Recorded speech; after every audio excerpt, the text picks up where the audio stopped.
It's Sandra. Welcome to another episode of Asexualise, My Asexual Life. Here's the place to be for education about asexuality. So hit the bell icon and press subscribe before that so you never miss an episode. Yeah, today I'm actually doing a film review of Mission Impossible because I went and saw it a little while ago. Mission Impossible 7 this is. This one is called Dead Reckoning, and this is part 1. So Mission Impossible for me has just got better and better and better. I'm like, how can Tom Cruise, who's the producer of it, how can he come up with a better storyline with his team? And I was blown away by Mission Impossible 7. So Tom Cruise returns as Ethan Hunt in Mission Impossible, and his mission is to recover 2 halves of a key. And spoilers coming up, the keys will unlock something which you don't find out till part way through the film, probably 3/4 of the way through the film, what it actually needs to unlock. And this is Mission Impossible on steroids, if you like, because it is supercharged. It's fast paced. It's really action packed. Amazing stunts. I was blown away. Fantastic storyline. And I was on the edge of my seat a lot of the time. It was an amazing movie. I'd highly recommend it. So, spoilers are going to be here. If you don't want to see the spoilers, if you haven't watched the movie yet, go and play this after you've watched the movie. But for those of you who love spoilers and want to know what happens, it's incredible. So, Ethan is given a mission, and this is to retrieve 2 parts to a key. And you find out during the movie that in the beginning, a submarine explodes. And the reason it explodes is because artificial intelligence has taken it over. So it's got like a nuclear weapon in there. And there's a core part of the submarine which is like the control room, which controls the weapons and things like that. And this submarine is protecting this like big nuclear weapon. But the AI has become self-aware. And so this program on the submarine, which is meant to keep this nuclear threat, if you like, from emerging on this submarine, it fools its own ship because it goes rogue and it basically becomes self-aware. And so this movie is focused on AI and the implications of AI. So I thought that was very cleverly done because obviously at the moment, artificial intelligence is now a real thing in real life. It's no longer science fiction. There's different things like ChatGPT, Bard, Bing AI. I have been playing around with all of those. And some people now are sending their bots to take notes in meetings. And we're starting to see YouTube videos with artificial intelligent bots which look like people.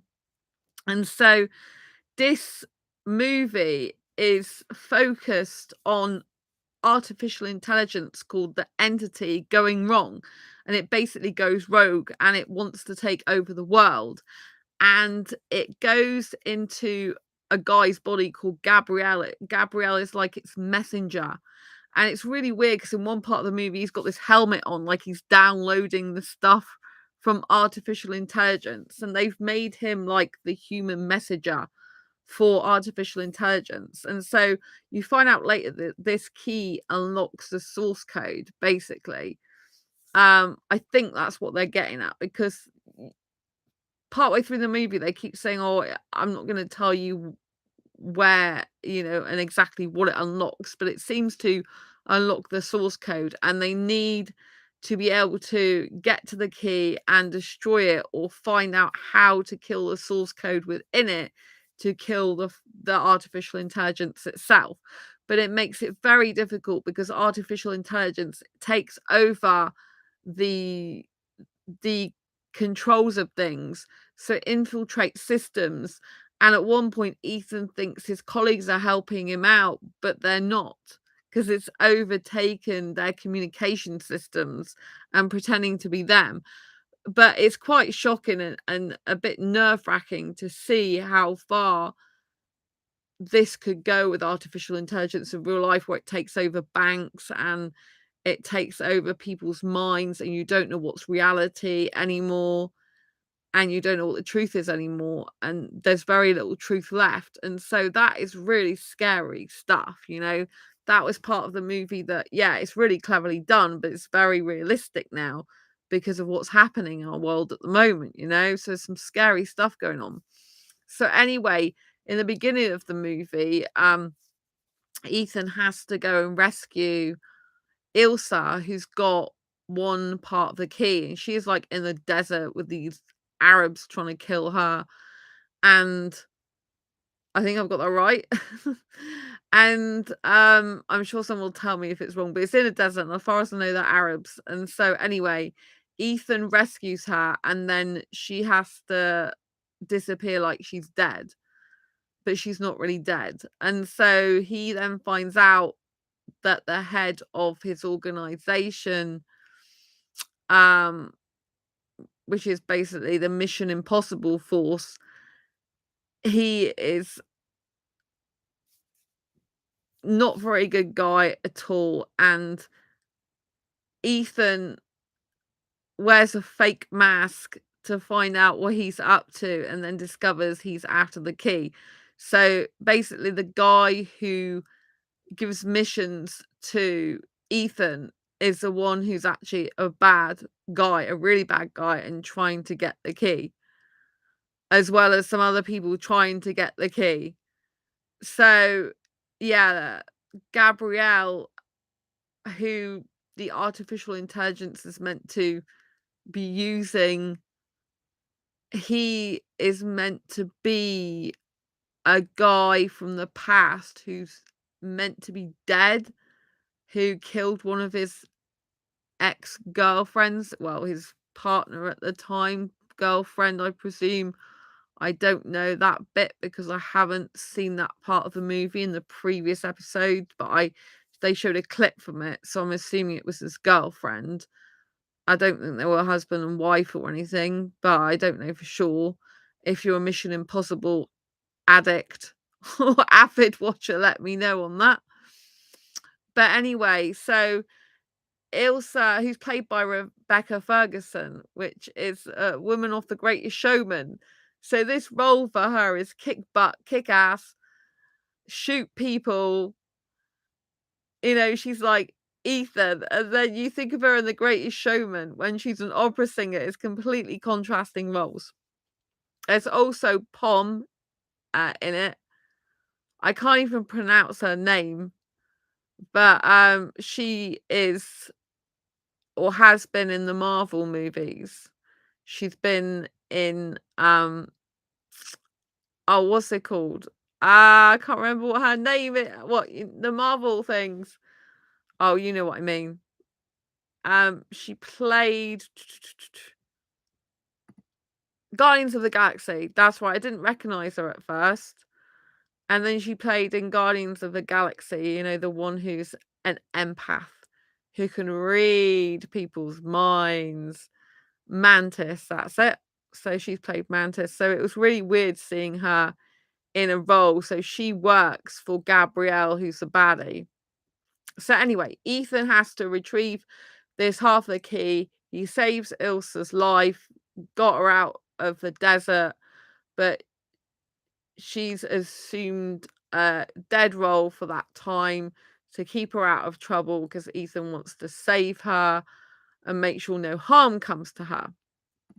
And what happens throughout the movie is he's got that half of the key, but then he needs to find the other half of the key with the help of his two friends who are part of the force as well. And so he tries to so Benji and Luther. So he tries to get them to help him to find the other half of the key, because when he finds the other half of the key, then this, this is to save the world, because with this key, artificial intelligence can, deploy nuclear weapons and kill the whole world, basically. So that's what I understand of the movie. So he's trying to find the other half of the key. And then what happens is, in the airport, when he's trying to find the person who's going to buy the other half of the key, he accidentally stumbles upon someone called Grace, and Grace is a thief and pickpocket. So she takes the half key off Ethan, who he got from Ilsa, and she she wants the key for herself in the end, basically. And so she pickpockets Ethan's half the key, and then tries to go after the other half of the key herself. But Ethan always tries to protect her, but she tries to get away from him. And at one point, they're both surrounded by the police, because the police are, and it's not just police. They've got these other people after them. They've got what did I say? They've got Gabrielle and his psychic Paris after them. They've got these other type of police. They're like they're like a type of police. So they basically got different people after them, and you don't know really who is good on the law enforcement, who is bad on the law enforcement, and it's kind of like all corruption within the whole system. And there's some amazingly funny scenes where Ethan, he's trying to drive with Grace, but they've been handcuffed together because the police came after them both. Ethan was fed up of chasing Grace to try and get the key back off her, because she keeps stealing the key off Ethan. The half key, the half a key. She's only got half a key because it was the one that Ethan had, that Ilsa had in the desert. And so she's got the half a key a lot of the time, and Ethan keeps trying to get back off her, but she's like not letting him keep the key, and she keeps trying to get off him. So there's this constant like cat and mouse going on between them a lot of the time throughout a lot of the movie, but you can tell that he really likes her. There's a bit of chemistry between them, but she doesn't trust him, and she's like trying to earn a dishonest living, if you like, and she's really, you know, not into helping him, whereas he wants to help her and keep her safe, as well as get the half of the key off her. So there's these really funny scenes where they get a car, and the police came after them, and some other type of police, which I think were more like FBI or something, and that he drops some handcuffs for Ethan to put handcuffs on himself to turn himself in, and instead Ethan handcuffs Grace to him, and they manage to get in the car and get away. But the thing is, they're handcuffed together, and they're not handcuffed in the right way, because she's not very good at driving. He is, but they're handcuffed where it would be better if she was on the other side of him, if you know what I mean. So these absolutely hilarious scenes when they are trying to drive, and she can't drive, and she's having to drive. And I thought that was very good, how realistic they made that she is scared herself, that she doesn't know what she's doing. Yes, she is quite tough and kick-ass, but she's also got this more feminine, like, I don't know what the hell I'm doing type air about her. Like, I'm not used to driving. I'm not used to driving away from people at this type of speed. I'm not used to this car. And I thought it was really good. And it's really funny because they swap cars at one point, because she is so bad at driving away from the baddies, that both the sides of the car are cut off. Both the doors are cut off. So they have to find another car, and Ethan's been sent this safe car. So he goes to this safe car, and it's the worst car you can ever have. It's small, tiny, and it's yellow, like a custard yellow, so everyone can notice them. And he's like trying to make this car be really amazing, and you think by pressing these high-tech buttons in it, it's going to transform this car into like a mega car, and you wait for it and you think this is going to happen, but it doesn't happen, which is frustrating. But then it turns out to be really funny scenes, because they're driving in this small car, and at one point they're going down these steps, and these steps are supposed to be for the public only to go on. They're not supposed to be for the car, but the car is trying to get away from all these groups of baddies, like 3 different groups, like the actual police in that country and 2 other bad groups, if you like. So, but the police in that country are baddies in the sense that they're going after the wrong people for the wrong reasons, really. And anyway, so they're all trying to get to Ethan and Grace. And so they get in this car that's a lot smaller. The benefit of this car being smaller is it can get down roads that bigger vehicles can't go down in. So they try to lose the bigger vehicles being after them. But it doesn't work because they end up going down these steps. And this is like in places where the public is. And then this big van with Paris in it, um, who works for Gabrielle, who's trying to get the other half of the key, who's linked to artificial intelligence. She, sorry, comes after them, even in her big, like, huge, massive metal vehicle after them, and they're in this tiny yellow custard car. So it's a really funny scene because Grace is driving really erratically. She doesn't know what the hell she's doing. She's bumping down all these steps, and this big vehicle's coming after them. But because the big vehicle pushes so much, the small little vehicle that they're in does turn over in the end. And it turns over, and they're like flying through the air in this car that's going upside down, and it lands the right way, but it moves them across. So that she then becomes a driver again. Because at one point they swap out when they go in the yellow car, they swap so he's a driver. And then they end up swapping back because they've flown in the air in the car and it swapped them back over. And so there's this hilarious scene where she's just going around in circles, and there's this big van that's finding it difficult to move because something's gone wrong, like with the gear stick or something, or getting it started again. And she's just going round and round in circles around a water fountain or something, I think it is, or a monument. It's really funny. And so I did think scenes with Callum. Hello, nice to see you. So I did think the scenes are very, very funny. Why? Because the bad guys are after the key, and they've got half the key, and the 2 halves to the key unlock something which you find out later is to do with artificial intelligence. It's the source code, I believe. So yeah, but there's part 2 obviously coming up. This is part 1, so they don't give completely everything away in part 1. You kind of like still at the end, like the story's incomplete. It's meant to be like that on purpose because this is a part 1. So yeah, it's very cleverly done though. So all the time Ethan and Grace have been fighting for the key, and then they have to work together because they're handcuffed together. But during the time that they're in this car chase, eventually they end up in the middle of a train track, and she manages to pickpocket, because she is a thief, like I said. She manages to pickpocket the lock of the handcuffs, and she sets herself free while Ethan is literally in this car with the train coming at him.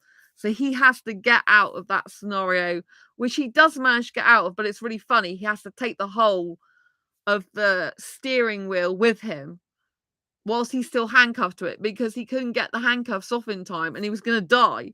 So you see him walking along with these handcuffs with this wheel in his hand. It's quite amusing, to say the least. And so so it progresses where he's still after Grace again, trying to get the key. So this is all throughout the movie until towards the end, like 3/4 of the way, when and the very end, where they finally end up working together a lot. But it's very clever the way it's done, because it's all based on this artificial intelligence called the Entity that has gone rogue, that's become self-aware and that wants to take over the world, but it needs a human to do it. It can't just do it on its own. So the humans have to get the key, if you know what I mean, to put it together. And Gabrielle is the messenger, if you like, the one that's working on behalf of the Entity. So it's really interesting movie. There's a lot going on. At one point, Grace is so far in over her head on what's happened with their key, because she got herself involved with the key by nicking it, by taking it. She then gets herself into trouble with these authorities in another country, and then Gabrielle comes into the scene and basically tries to get the key off her. And so Gabrielle works for the artificial intelligence, and if he gets the keys together, the two half keys, he can potentially rule the world with the keys. So it's imperative that he doesn't get them. And so the movie is based on Ethan trying not to allow the keys, the two halves of the keys to make the whole key, get into the wrong hands. But he needs to find out where the keys unlock, because throughout the movie you're not exactly sure what it unlocks and where it unlocks this thing to. Like, there's more to it. In the very end of the movie, you find out a lot more about what needs unlocking, which is basically the source code as far as I can make out. And at the end of the movie, you find it's all to do with the submarine in the beginning, where the artificial intelligence went rogue. So yeah, it's really exciting stuff. There are some deaths in it. So they did kill off one of the main characters in the film, if you like. So that's very interesting. And there was a lot of psychological stuff in this movie. I do like psychology myself, but obviously it's quite scary when you think about what artificial intelligence is most likely going to be capable of in the future, if it's not already capable of that right now.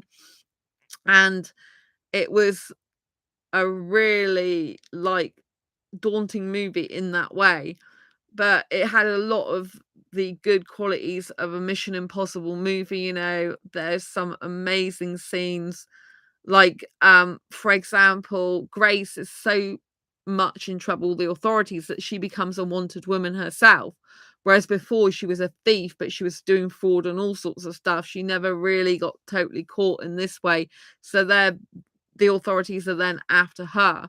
So Ethan asks her if she wants to join forces with them and become one of them, basically. And so she goes undercover on this train and puts this mask on to pretend to be this other person who is called Alana.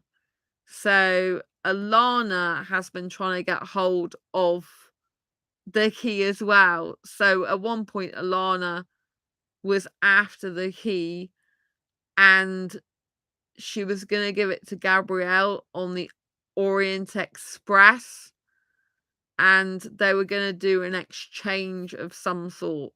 It's very complicated, the plot, in terms of they've got everyone after these two half keys to make a key, and they've got all different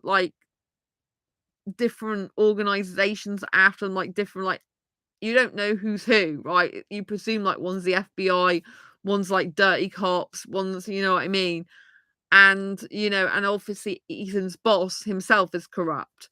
So it's very complicated storyline in terms of everyone's after these two half keys to put together to make the key, and it's a bit you don't kind of know who's on whose side sometimes, but the stunts were amazing.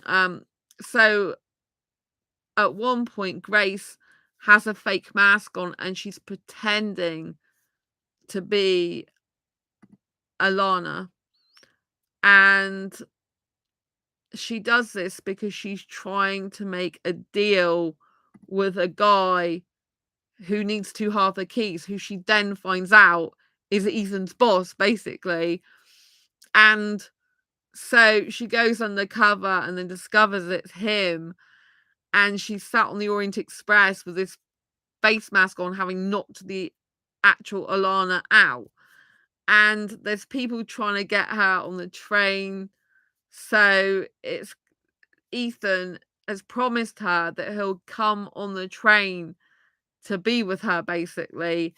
And he can't get on the train. He keeps missing the train because Gabrielle decided to kill the train driver and position the train driver so it's constantly in a motion of going forward.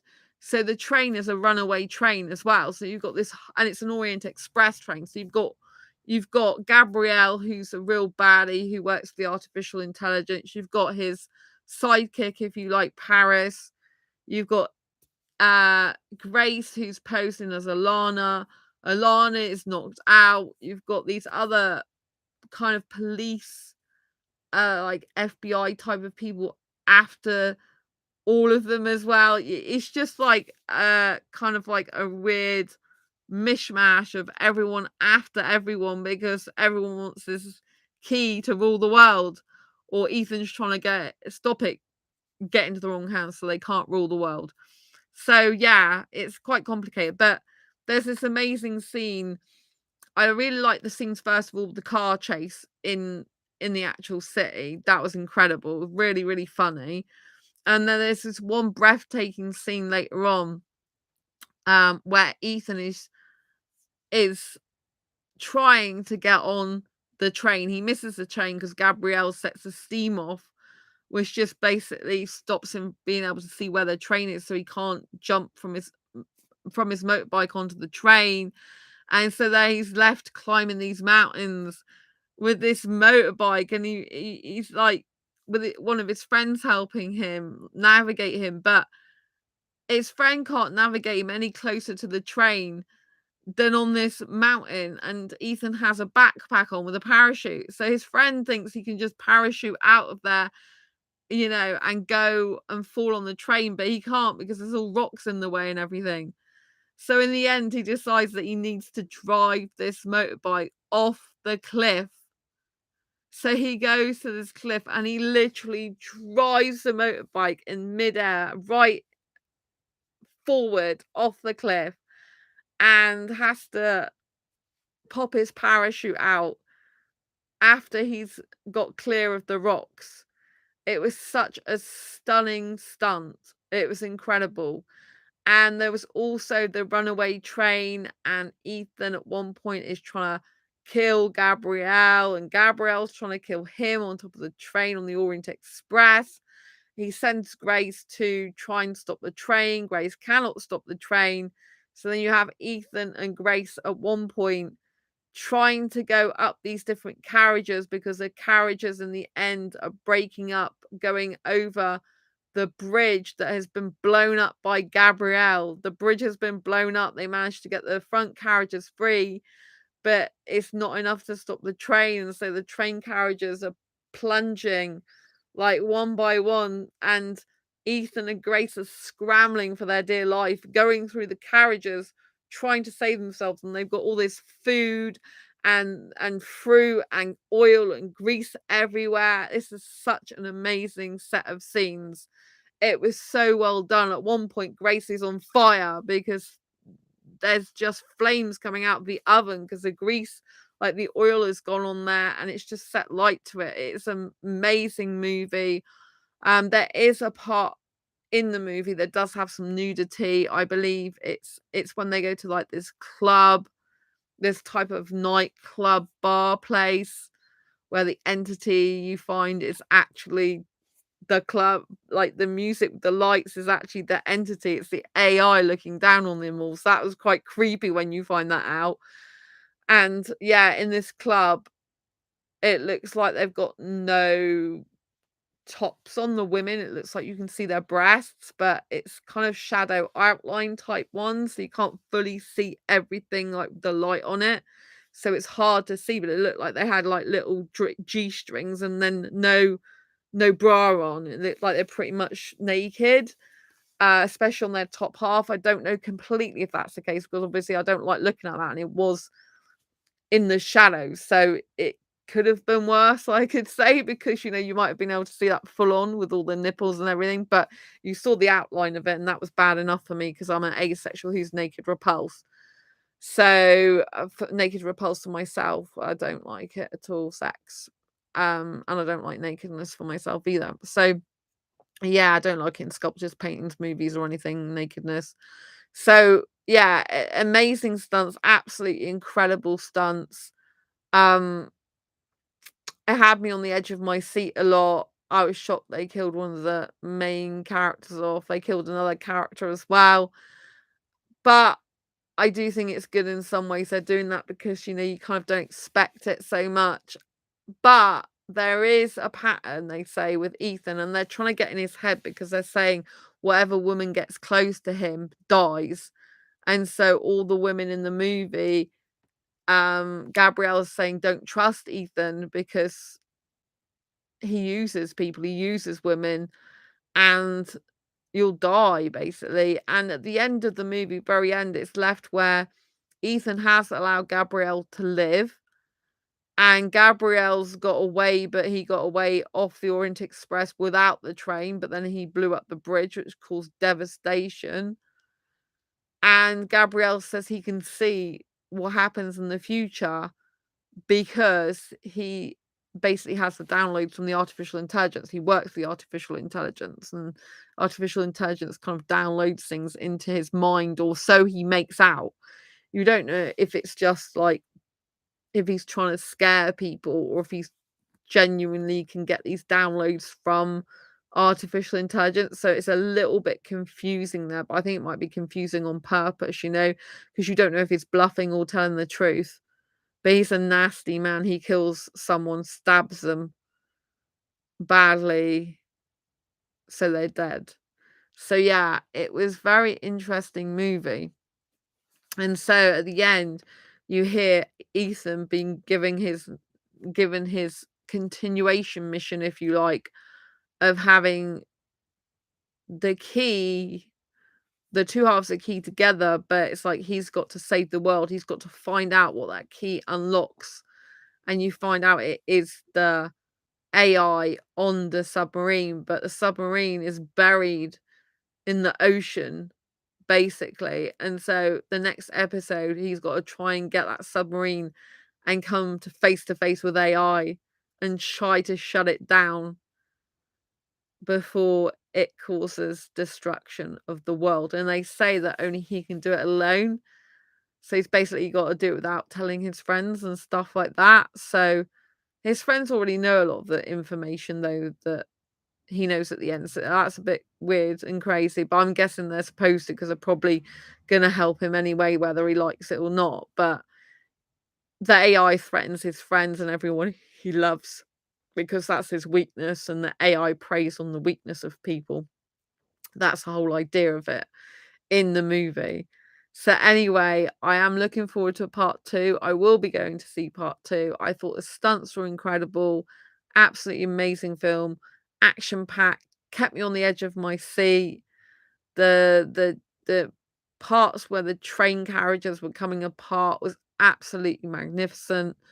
Where Ethan was flying through the air off his motorbike was incredible.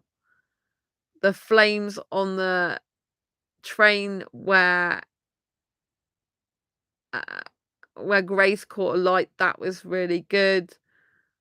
The car chases were amazing. The bits on top of the Orient Express train where Ethan is fighting Gabrielle is incredible.